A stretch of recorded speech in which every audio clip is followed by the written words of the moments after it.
Buen día, demos inicio a nuestro culto dominical. Dice en Salmos: bendito Jehová Dios, el Dios de Israel, el único que hace maravillas. Oremos.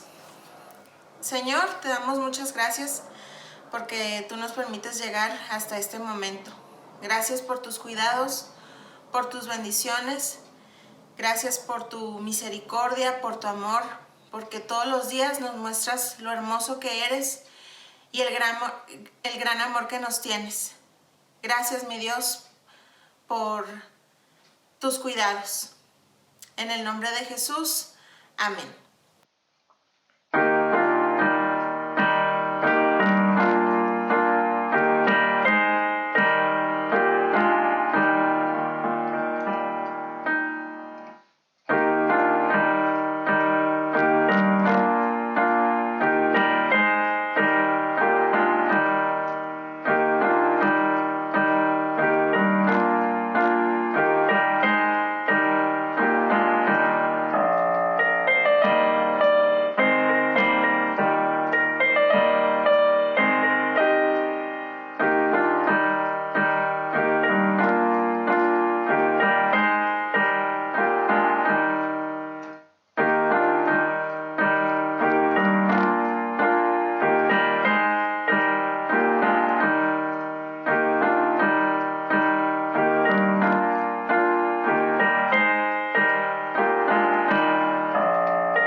Dice en el Salmo 100, entrad por sus puertas con acción de gracias, por sus atrios con alabanza. Alabadle, bendecid su nombre. Porque Jehová es bueno, para siempre es su misericordia y su verdad por todas las generaciones. Vamos a tomar un tiempo para orar juntos, dándole gracias a Dios por todas sus bendiciones. Nuestro buen Dios, queremos agradecerte cada una de las bendiciones que nos das. Gracias por la vida, gracias por la salud que nos prestas, por tus cuidados, por tu provisión. Gracias por cada una de esas bendiciones silenciosas que no están a nuestra vista, Señor. Sin embargo, ahí están y sabemos que ellas vienen de ti. Te pedimos, Señor, que tú nos ayudes a ser sabios con lo que tú nos das, a ser buenos administradores de nuestro tiempo, de nuestros talentos y de cada una de las cosas que tú nos das, Señor. Te pedimos que nos ayudes a ser siempre agradecidos contigo, Señor, que podamos entender que todo lo que tenemos y todo lo que somos viene de ti, que sin ti no somos nada. Gracias, Señor, porque estás al pendiente de nosotros, de nuestros seres amados y de toda nuestra iglesia, Señor. Gracias porque nos sostiene tu mano poderosa y podemos descansar en eso. Agradecemos tu gran amor, Señor. En el nombre de tu Hijo Jesús. Amén.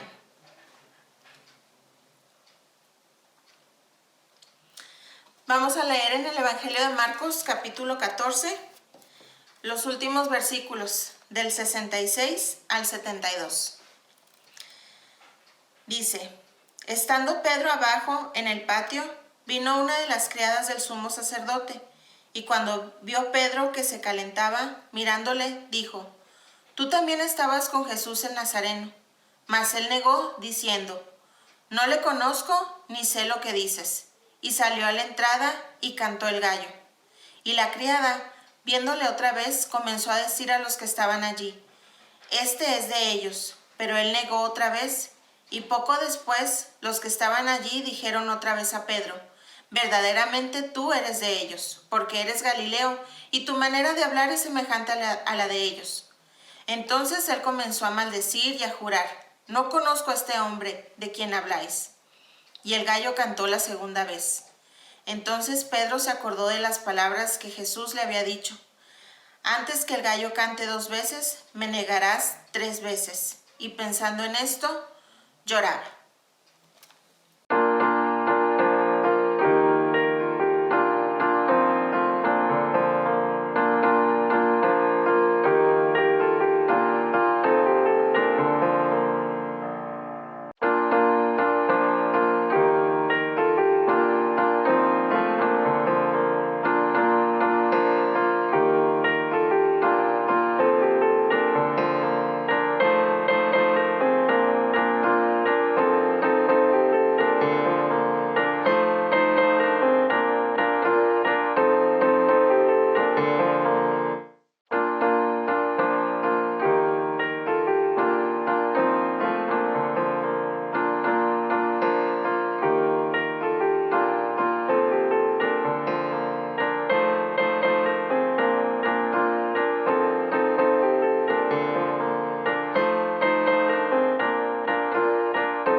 ¿Qué tal, hermanos? El Señor les bendiga en este domingo, 7 de marzo del 2021.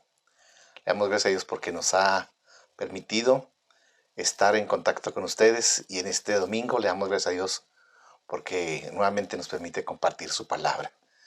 Voy a invitarles a que vayamos a nuestro proclama, tengamos nuestra Biblia en mano y digamos todos juntos la proclama de nuestra iglesia, que se encuentra en 2 Timoteo 3, 16 y 17. Dice así: toda la escritura es inspirada por Dios y útil para enseñar, para redarguir, para corregir, para instruir en justicia, a fin de que el hombre de Dios sea perfecto, enteramente preparado para toda buena obra.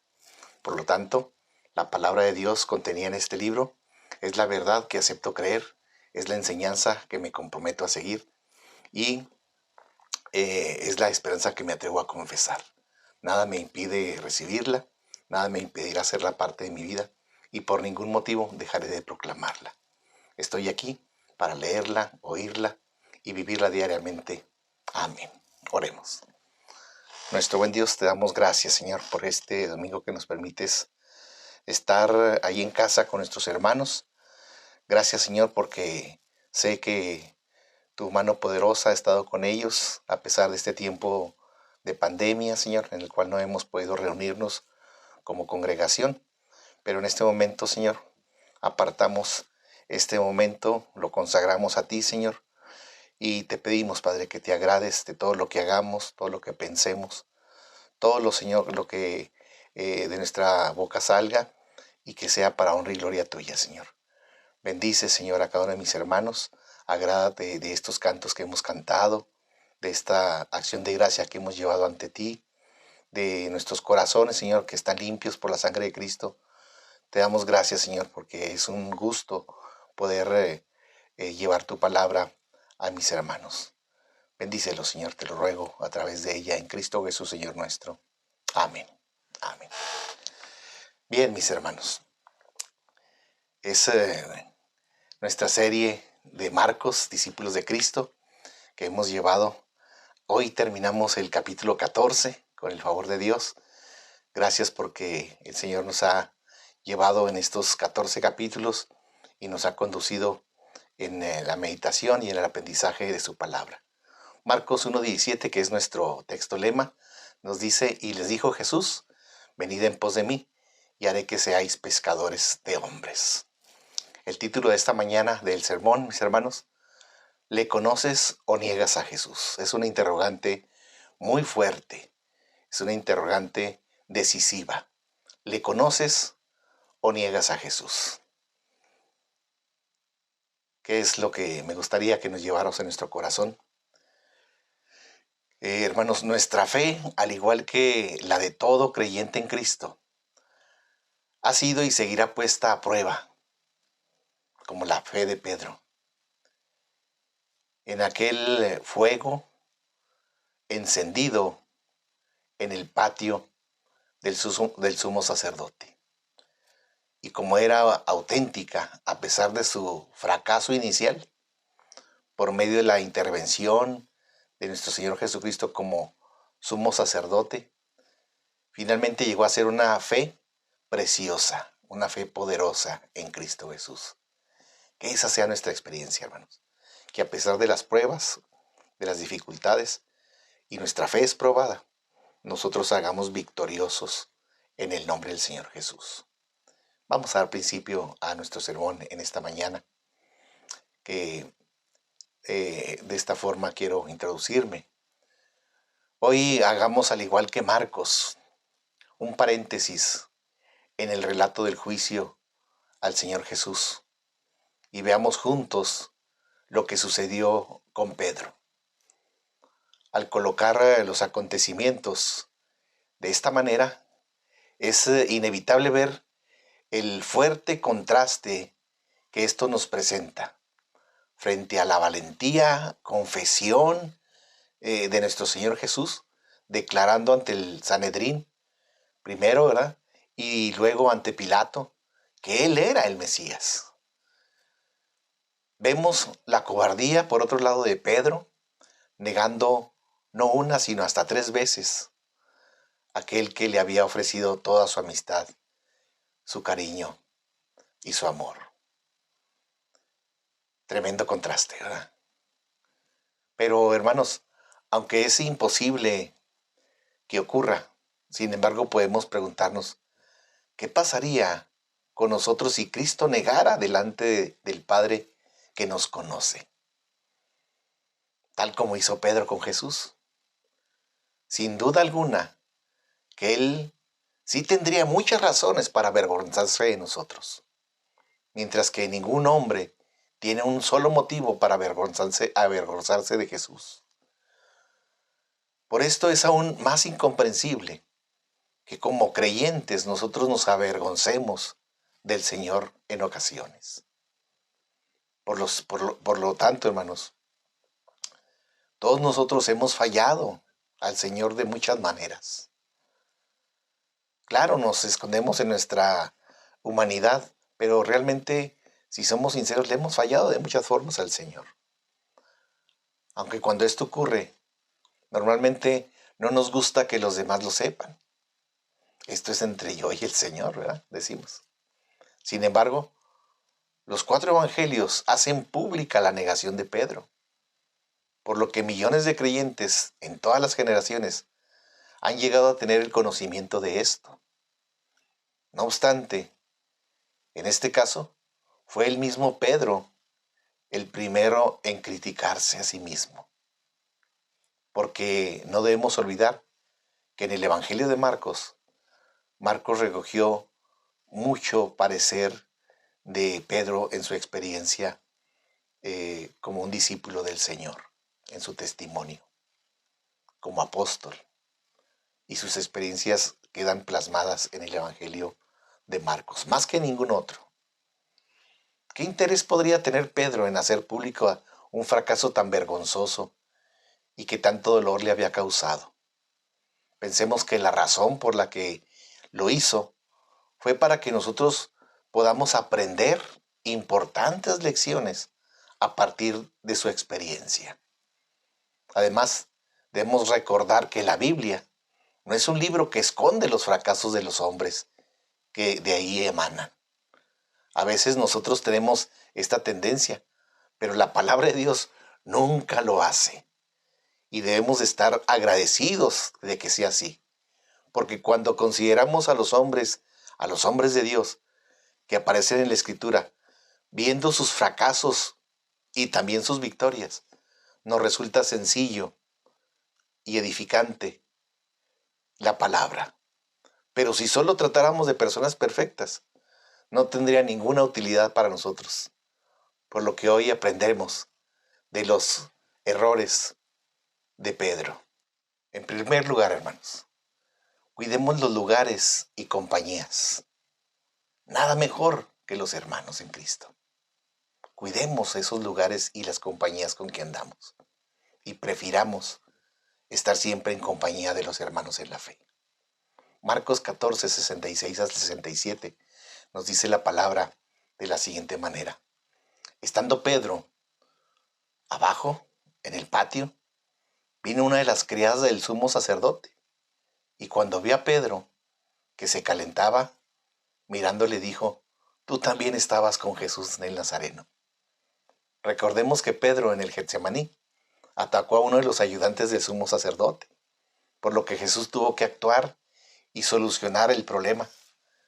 Después de esta lamentable incidente, podremos suponer que el último lugar que Pedro hubiera pensado ir es a la casa del sumo sacerdote. Pero precisamente ahí estaba, en el patio de la casa del sumo sacerdote. Y aunque rápidamente una de las criadas lo reconoció como discípulo de Jesús, y a pesar del evidente peligro que esto suponía para él, aún así siguió allí, él en el lugar equivocado. Al igual que Pedro, nos sentimos capaces de estar en medio de los enemigos de Jesús, queriéndonos pasar desapercibidos entre ellos, los enemigos de Jesús. ¿Sabes? Que nos identificamos fácilmente con ellos. Es fácil parecerse a uno que no tiene a Cristo. Es fácil imitar a uno sin Cristo. Somos reconocidos, pues hemos andado con el Señor Jesús. Así como es fácil reconocer a una persona sin Cristo, es muy fácil reconocer a una persona con Cristo. Hablamos diferente. Nuestro hablar es sano. Nuestra actitud es positiva. Hay algo que nos identifica como hijos de Dios. Eso le sucedió a Pedro. Era fácil identificarlos. Era fácil saber que él había andado con el Señor Jesús. Porque ¿saben qué? Somos diferentes. Aunque tratemos de no parecerlo, el Espíritu Santo nos da el efecto de distinción. Somos sencillamente diferentes. En el Señor somos inconfundibles como la luz de la noche. Somos diferentes, hermanos, por esencia en Cristo. Hermanos, no podemos negar que Pedro llegó mucho más lejos de lo que los demás discípulos. Pero al Señor le había dicho que por el momento no le podía seguir. El Señor le dijo a Pedro, no me puedes seguir. Algo en lo que él no quiso hacer caso. Veamos Juan capítulo 13, versículo 36 al 37, que dice la Escritura, le dijo Simón Pedro, Señor, ¿a dónde vas? Jesús le respondió, a donde yo voy no puedes seguir ahora, mas me seguirás después. Le dijo Pedro, Señor, ¿por qué no te puedo seguir ahora? Mi vida pondré por ti. Por lo tanto, el hecho de que en aquella noche estuviera en el patio del sumo sacerdote mientras Jesús era juzgado, no lo debemos asociar con su lealtad al Señor, porque en ese caso le habría obedecido y no hubiera seguido Pedro al Señor como lo hizo. Entonces estar ahí en el lugar equivocado es desobediencia al Señor. De esto podemos aprender que en muchas ocasiones hacemos las cosas para agrado nuestro y no en obediencia a nuestro Señor. Otro detalle que debemos de notar es que mientras esperaba para ver qué ocurría con Jesús, se acercó a los alguaciles que se calentaban en el fuego y ahí se mezcló con ellos. Otro problema, nos mezclamos con los incrédulos, como si fuera uno más de ellos. Así que si el hecho de encontrarse en aquel lugar, supuesto un acto de desobediencia al Señor, el juntarse con los enemigos fue el primer paso a su negación. Tristemente, tenemos que reconocer que los cristianos hacemos lo mismo muchas veces. En lugar de resaltar como diferentes a los del mundo, nos comprometemos o nos comportamos como ellos para evitar que hablen mal de nosotros o nos ridiculicen y nos hagan sentir vergüenza. Pero sin duda, esta es también una forma de negar al Señor. Tal vez intentemos justificarlo, diciendo que de esta forma queremos atraerlos al Evangelio, pero en el momento en que nos hacemos como ellos, hemos dejado de ser luz y de ser sal para el mundo. Recordemos, vosotros sois la sal del mundo, dice el Señor Jesús. Vosotros sois la sal de la tierra, sois la luz del mundo. Mateo 15, 13 al 16. Evitemos estar en el lugar equivocado, hermanos. ¿En qué lugares nos movemos? Evitemos las malas compañías.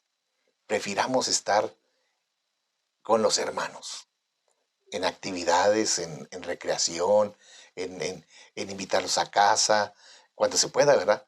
Pero evitemos estar con los y participar de de lo que participa el mundo.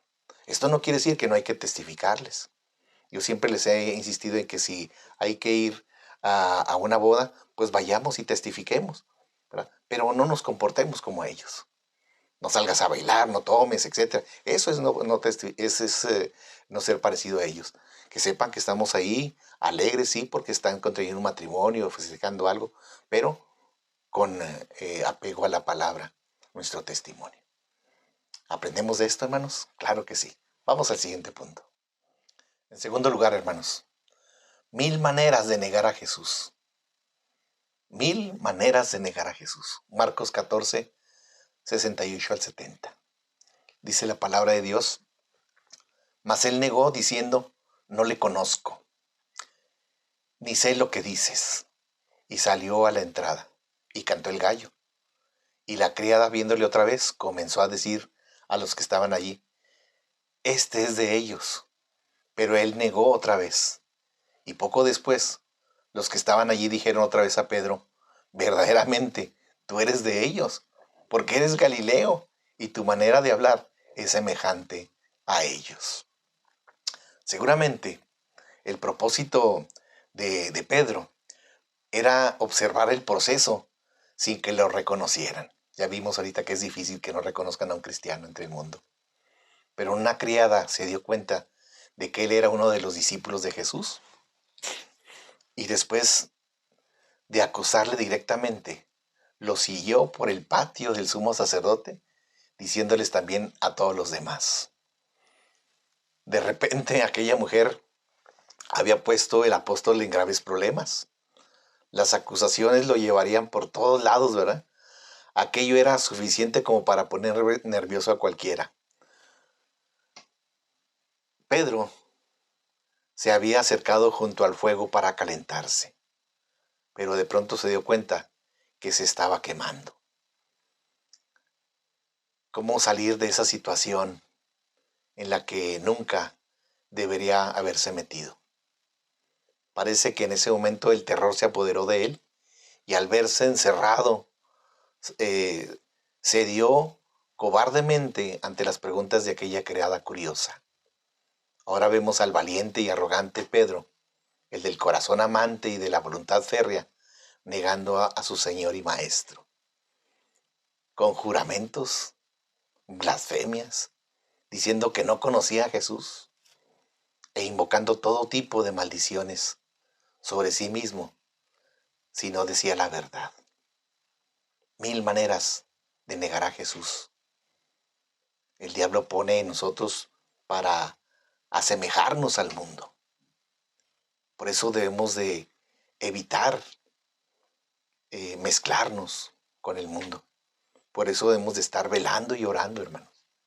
¿Dónde había quedado aquella fidelidad hasta la muerte que había prometido a Jesús y de lo que alardeaba delante del resto de los compañeros discípulos? En un momento se desmoronó y negó al Señor, sin que para ello fuera necesario un interrogatorio bajo las más crueles torturas, sino tan solo la pregunta de una criada. Tremendo, ¿verdad? ¿Y cómo podría decir que no conocía al Señor? Se había pasado con él 3 años de su vida. Hermanos, 3 años. 3 largos años. Pedro había negado. ¿No había estado con Jesús en casa de Pedro y que había sanado a su suegra? ¿No había usado su barca como púlpito improvisado y había ido junto con él a pescar? ¿No lo había elegido como uno de sus discípulos, de sus apóstoles, y lo había enviado a predicar? ¿No había subido con él al monte y había visto la transfiguración Pedro? ¿No le había salvado de ahogarse en el mar, se recuerdan? ¿Cuántas experiencias, cuántos momentos entrañables en 3 años vividos para que ahora Pedro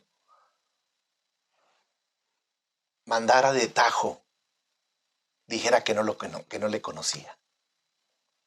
Es evidente que mientras que las multitudes siguen a Jesús con admiración, a Pedro no le costó mucho estar a su lado disfrutando del prestigio y de la bendición que de alguna manera le proporcionaba ser uno de los discípulos, de los apóstoles, del círculo íntimo del Señor. Pedro había saboreado las delicias del Señor, pero ahora que Jesús había quedado abandonado y era despreciado, admitir una relación con él implicaba pagar un alto precio, tal vez hasta perder la vida, hermanos. En ese caso, negar cualquier relación con Jesús podría tener muchos beneficios temporales y seguramente por temor Pedro negó a Jesús. Y aunque estamos considerando el caso de Pedro, tenemos que admitir que nosotros no somos tan distintos. Si nos diéramos el tiempo de pensar de qué forma y cuántas veces lo hemos negado, seguramente tendríamos 1000 maneras de haber negado a Jesús. y eso serían insuficientes. Todo esto llevó a Pedro a descubrir que era mucho más débil de lo que él imaginaba. Y como decíamos, ¿verdad? Es triste este incidente. Ha quedado recogido en las páginas de la Escritura para nuestra edificación, hermanos, para que aprendamos. Porque nosotros también estamos inclinados a pensar que somos más fuertes de lo que realmente somos. No olvidemos, la naturaleza caída del hombre es así de débil, aún en el mejor de los hermanos. Y nadie debe considerarse lo bastante fuerte como para creer que está libre del peligro de caer. 1 Corintios 10:12 nos advierte, así que el que piense estar firme, mire que no caiga. En tercer lugar, hermanos, veamos el proceso de la caída y arrepentimiento del creyente. Esto vamos a tomarlo en base a lo que hemos estado viendo de la experiencia de Pedro. Marcos 14, 68 al 70 nos dice la palabra en el siguiente versículo. Entonces él comenzó a maldecir y a jurar, no conozco a este hombre de quien habláis. Y el gallo cantó la segunda vez. Entonces Pedro se acordó de las palabras de que Jesús le había dicho. Antes que el gallo cante 2 veces, me negarás 3 veces. Y pensando en esto, lloraba, dice la palabra. Podemos ver, hermanos, que Pedro da una serie de pasos que desembocan en la negación. No se trató de una caída repentina, sino de un proceso que debemos de considerar para evitarlo. En primer lugar, Pedro tenía una confianza excesiva en sí mismo, al punto de que no hizo caso de las advertencias que el Señor Jesús le hacía. Marcos 14, 29 al 31. Dice la palabra, entonces Pedro le dijo, aunque todos se escandalicen, yo no. Y le dijo Jesús, de cierto te digo que tú, hoy en esta noche, antes que el gallo cante 2 veces, me negarás 3 veces. Mas él con mayor insistencia decía, si me fuere necesario morir contigo, no te negaré. Eso es lo que decía el apóstol Pedro, ufanándose. En segundo lugar, Pedro no ejercitó la vigilancia en oración que el Señor le recomendó. Allí en Marcos 14, 37, 38. Vino luego y los halló durmiendo. Y dijo a Pedro, Simón, ¿duermes? ¿No has podido velar 1 hora? Velad y orad para que no entréis en tentación. Hermanos, velemos, oremos para no entrar en tentación. Tomemos en cuenta el segundo paso que se equivocó Pedro. No hizo caso de la vigilancia en oración. En tercer lugar, Pedro no entendió la naturaleza de la batalla que se estaba librando y usó las armas de la carne para pelear. Marcos 14, 47 y Juan 18, 10 nos dejan evidencia de esto. Entonces Simón Pedro, que tenía una espada, la desenvainó e hirió al siervo del sumo sacerdote y le cortó la oreja derecha. Y el siervo se llamaba Malco, dice la palabra. Pedro usó las armas del hombre. Y el Señor dice que no es con espada ni con ejército, sino con el poder del Espíritu Santo. Y el poder solo lo encontramos en la oración y su palabra. En cuarto lugar, hermanos, el proceso de toda caída se experimenta por no tener comunión con el Señor. A partir del momento cuando huyeron al arresto del Señor Jesús, los discípulos, ellos quedaron solos. Y como el Señor les había dicho, separados de mí, nada podéis hacer. Juan 15, 15. Todo poder para vencer la tentación nos viene del Señor. Y por eso, cuando no tenemos comunión con Él, fracasamos y somos derrotados. Y finalmente, hermanos, Pedro no siguió con los discípulos, no valoró la comunión fraternal. Al contrario, se mezcló con los enemigos de Cristo, identificándose con ellos. Marcos 14, 54. Y Pedro le siguió de lejos hasta dentro del patio del sumo sacerdote y estaba sentado con los alguaciles calentándose al fuego. No se congregó con los santos, no buscó la compañía de los hermanos en la fe. Al contrario, andaba lejos del Señor y se juntó con los alguaciles. Veamos ahora el proceso del arrepentimiento. Marcos 14, 71, 72. Entonces él comenzó a maldecir y a jurar: no conozco a este hombre de quien me habláis. Y el gallo cantó la segunda vez. Entonces Pedro se acordó de las palabras que Jesús le había dicho: antes que el gallo cante 2 veces, me negarás 3 veces. Y pensaba en esto, lloraba. Dice la palabra, y pensando en esto, lloraba.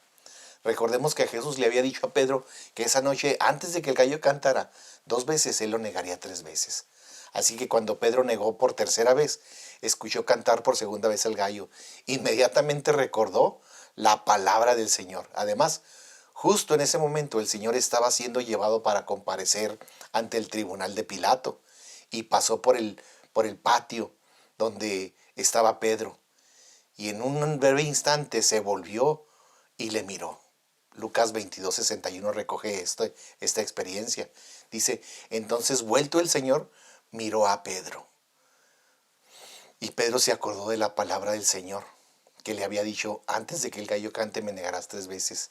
Y Pedro, saliendo fuera, lloró amargamente, dice Lucas, amargamente.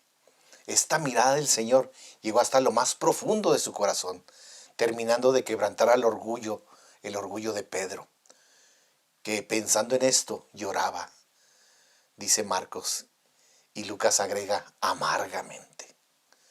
¿Qué sentimos cuando ofendemos y pedimos perdón, pero nos arrepentimos?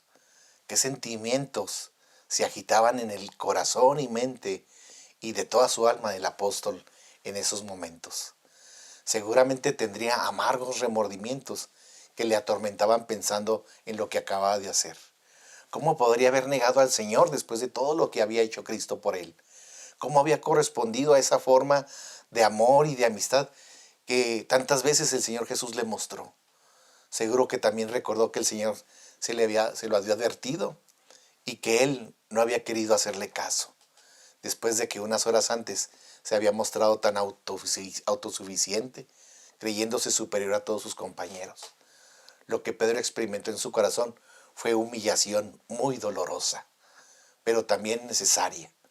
Pedro en ese momento lo comprendió, puesto que no había querido tener en cuenta la palabra del Señor. Y siempre que no queremos hacerlo, hermanos, que no queremos hacerle caso al Señor y su palabra, lo que su palabra nos dice, finalmente Él nos deja a nosotros, a nuestra propia fuerza, a nuestros propios recursos, hasta que nuestra confianza carnal es abatida hasta el polvo. Y es cuando nos cae el 20. Es mejor hacerle caso a la palabra del Señor y no llegar hasta este punto. Por lo que podemos aprender algo muy positivo. El arrepentimiento de Pedro fue muy rápido. Lucas nos dice que en ese momento, saliendo afuera, lloró amargamente. No nos cabe duda de que cada una de las lágrimas eran evidencia de un arrepentimiento genuino y real. Debemos tener esto en consideración, sobre todo en una época como la nuestra, cuando las personas no saben qué es arrepentirse, no sienten dolor, no sienten pena. Hermanos, el arrepentimiento duele.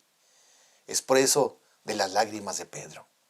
En el caso de Pedro, junto con el dolor que le producía su pecado, había también un profundo sentimiento de vergüenza que era necesario. Era necesario encauzar debidamente. Lucas nos dice que inmediatamente después de que se dio cuenta de la gravedad de su pecado que acaba de hacer, buscó un lugar en la oscuridad de la ciudad.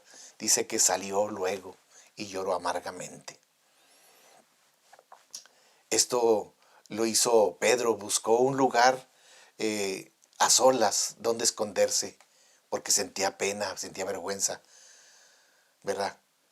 De lo que había hecho, de la traición que había cometido. Y los cristianos conocemos bien esta experiencia, porque cuando pecamos se apodera de nosotros el mismo sentimiento de culpa y vergüenza que experimentó Pedro. Y es entonces cuando tenemos la tentación de escaparnos, ¿verdad?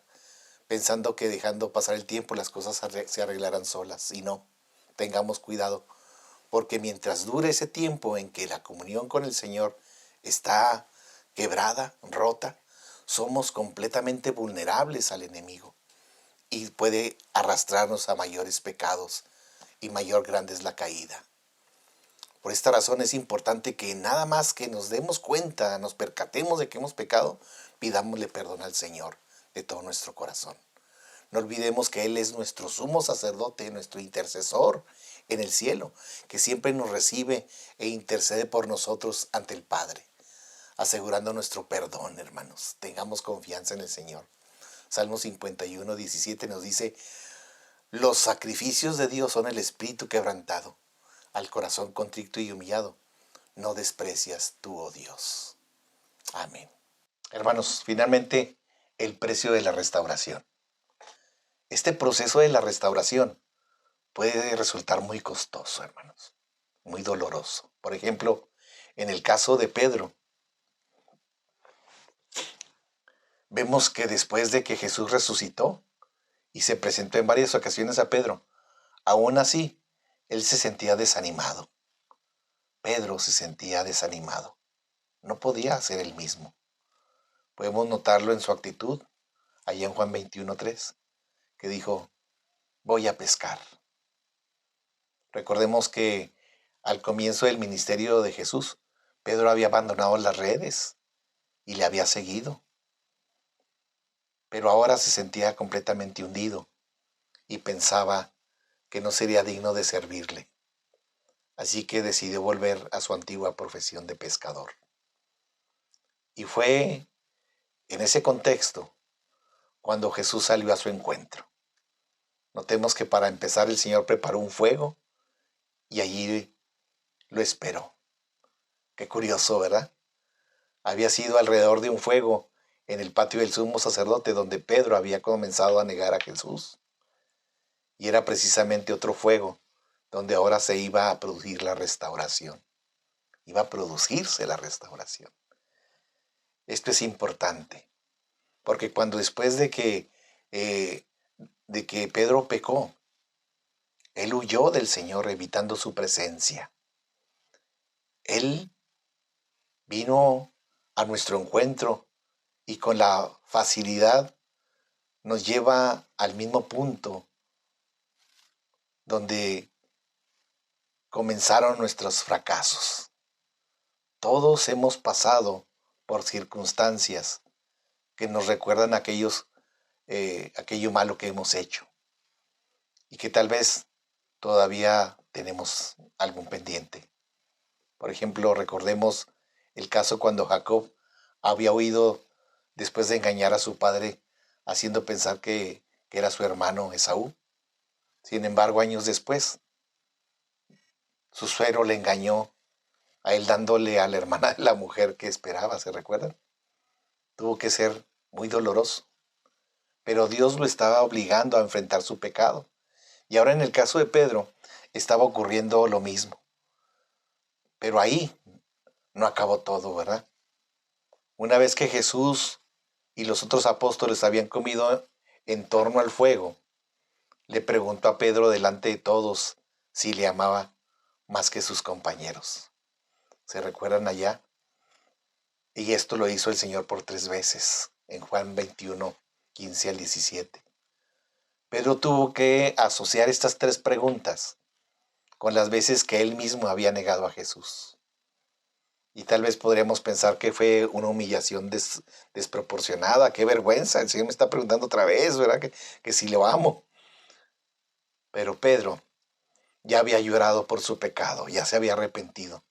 Resultaba innecesario añadir más dolor y vergüenza al pobre Pedro como discípulo, ¿verdad? Y además, hacerlo delante de los otros apóstoles era, al parecer, excesivo. En tal caso, lo podría haber hecho en privado. Pero si Jesús lo hizo así es porque era necesario, hermanos, y conveniente. Ahora Pedro tenía que contestar. Volvería a alardear de su fidelidad al Señor y de su prontitud superior o siempre marcado su liderazgo como siempre lo había hecho sobre los otros discípulos. No, sino que Pedro quitó toda duda que después de esa experiencia Pedro era un hombre diferente. Pedro había cambiado. El Señor lo había transformado. Tanto que ahora ya no se atrevía a hacerle más promesas al Señor. Y ni siquiera tenía argumento para demostrar su amor por Él. Así que lo único que pudo decirle fue: Señor, tú lo sabes todo. Tú sabes que te amo.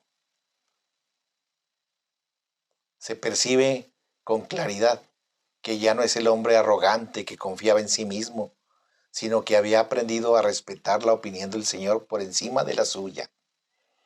Era consciente de sus propias limitaciones y se había dado cuenta de que sin el Señor él no podía hacer nada. Fue entonces cuando se hizo posible la restauración y tuvo que ser pública, en presencia de los otros discípulos, para que sirviera de guía para todos. De esta manera, el resto de los discípulos escucharon el nuevo encargo que Jesús le hizo a Pedro. ¿Qué encargo fue este? Apacienta mis ovejas. Pedro volvía a ser útil. A partir de aquí, ningún otro discípulo podría culpar a Pedro por su negación, puesto que su arrepentimiento había sido genuino, había aprendido la lección y el mismo Señor le había perdonado y vuelto a colocar en el ministerio. Lo había restaurado. Todo eso revelaba en una forma maravillosa la gracia, misericordia y el amor y perdón de nuestro bendito Señor Jesucristo. Sin lugar a dudas, hermanos, el Señor le restauró y lo fortaleció al apóstol Pedro y lo preparó para el futuro. No olvidemos, el verdadero discípulo del Señor no es alguien que nunca peca, sino uno que se arrepiente y con la ayuda del Señor se levanta para comenzar de nuevo. A partir de la restauración, la vida de Pedro fue realmente fructífera. El libro de los Hechos describe los primeros años de la iglesia en Cristo. La figura de Pedro es fundamental, sobre todo en esos momentos decisivos de la extensión de la iglesia. Y no solo esto, sino que también escribió 2 epístolas, 2 cartas inspiradas por el Espíritu Santo, que han sido incluidas en la Biblia para bendición y enseñanza nuestra y de todas las generaciones. Podemos pensar también que Marcos incluyó este relato por el impacto que había tenido para él mismo. No debemos olvidar que Juan Marcos también había fracasado cuando en el primer viaje con Pablo y Bernabé, con el primer viaje misionero, ¿verdad?, les había abandonado. Incluso llegó a ser el motivo de una discusión fuerte y acalorada entre Pablo y Bernabé en su segundo viaje. Todo esto tuvo que marcar mucho, pero finalmente Marcos fue restaurado también al ministerio, llegando a gozar nuevamente de la confianza del apóstol Pablo e incluso escribiendo el Evangelio en el cual hemos estado meditando todo este tiempo, desde el año pasado hasta hoy.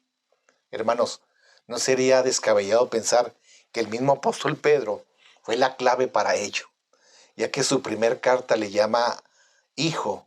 En 1 Pedro 5:13 le llama hijo a Marcos. Y al fin y al cabo, el apóstol sabía perfectamente lo que era un fracaso y también la forma en la que un creyente puede ser restaurado. Así que creo que el caso de Pedro tuvo que inspirar profundamente a Marcos. Finalmente, hermanos, démonos cuenta de que Dios, en su infinita sabiduría, es capaz de transformar nuestro fracaso en gran bendición que nos lleve a vivir más cerca de Él y así llegar a ser útiles en su obra y con los hermanos en la iglesia. La clave para que esto suceda, para que esta asombrosa transformación la debemos de buscar en los cuidados de nuestro bendito Señor Jesús. Recordemos que Satanás había pedido permiso para atacar a Pedro, para atacar la fe de Pedro. Y su petición fue otorgada, pero al mismo tiempo Jesús había estado intercediendo por Pedro para que su fe no faltara. Es interesante notar que lo que Satanás quería destruir era la fe de Pedro. Esto nos hace pensar en la importancia de la fe. La fe en Cristo tiene un valor fundamental porque es el cauce por el que recibimos la gracia y el poder de Dios. Esta es la razón por la que el diablo quiere destruirla. Por supuesto, sería absurdo que nos gloriáramos en nuestra fe creyendo que hay en ella algún mérito. Ningún mérito, hermanos. Esto no tendría ningún sentido, puesto que lo que verdaderamente importa es el objeto de nuestra fe, que no puede ser otra persona más que Cristo Jesús, Señor y Salvador nuestro, el autor y consumador de nuestra fe. Por esta fe, que el mismo Pedro describió como más preciosa que el oro, debe ser probada con fuego para comprobar si es auténtica y para que dé el fruto deseado por Dios para su gloria. La vida de Pedro nos muestra que a pesar de su fracaso inicial, por medio de la intervención de Cristo como sumo sacerdote, finalmente llegó a ser poderosa, de tal manera que puede ser plenamente capacitado para fortalecer a sus hermanos en su próxima lucha espiritual. Su fe se reveló auténtica por medio de la prueba. En cambio, cuando una persona que dice tener fe y es probada y se vuelve al mundo, lo que podemos deducir es que seguramente su fe no era genuina. Por lo que, ¿cuál es tu postura? ¿Crees en Cristo o lo niegas? Oremos. Señor, creemos en ti. Gracias, Señor, porque hemos puesto nuestra fe en ti, en el Todopoderoso, Señor nuestro, quien se entregó a sí mismo en la cruz del Calvario para rescatar nuestra alma perdida. Gracias, Señor, porque en ti confiamos. Señor, aumenta nuestra fe. Te lo ruego en Cristo Jesús, Señor nuestro. Amén y amén. Dios los bendiga, mis hermanos. Cristo es nuestro Señor. Amén.